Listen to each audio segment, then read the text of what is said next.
Good evening. Most of the province has moved to stage 3 of reopening. We'll have more on that and what it looks like in just a moment. But of course, parts of the GTHA have not. And here's the reason why Toronto is not progressing to stage 3. Today, Ontario reported 111 new COVID-19 cases, the same as yesterday. 38 of those cases, or 42%, are from Toronto. But it's possible Toronto and the rest of the GTA could be 1 week behind the majority of the province, which moved to stage 3. And the numbers will be analyzed through the weekend, and we could see an announcement early next week. In the meantime, though, Toronto is cracking down on restaurants and bars this weekend that break the rules.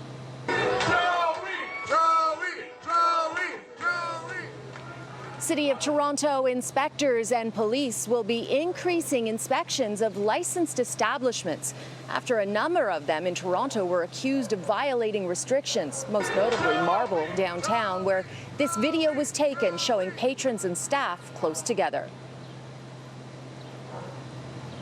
But I do want to show you this picture that I took last night walking in the beaches. Some places are getting creative. There's no front patio here, but they're having fun anyway on the designated street area. The manager hung umbrellas in hopes patrons would enjoy the night. The umbrellas are on ropes, so they don't have to touch them. Now, another reminder, COVID is still a concern. The Ford government today announced it's put Humber River Hospital in charge of managing Villa Colombo, a long-term care home in North York. 27 residents have died in the long-term care home, with 16 active cases. Why has it taken the government so long to do this action when clearly this is a long-term care home that has been struggling for some time? Well, what we're trying to do, Cynthia, is match up the hospitals, long-term care homes, and we're doing it right across the province. But as soon as we see things not improving in certain areas, as soon as they hit that code red, we move in. But before we move in, we try to help them get from code red down to yellow, down to green. And obviously, things aren't going the way that we expected them to go with certain long-term care homes.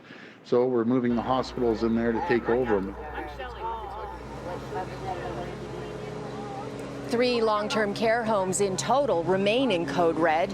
The Premier says details on the commission that will examine long-term care and what went wrong during COVID will be released in the next week or so. Now, how the Ford government has handled the long-term care crisis is one of its Achilles heels in this pandemic. Compare the deaths to British Columbia. That province acted quickly to stop workers from going into multiple homes. It has had 137 deaths. Now it has 27,000 residents in long-term care versus Ontario's 70,000. But Ontario has had over 1,800 deaths, so less than 3 times as many residents as BC, but more than 13 times the deaths.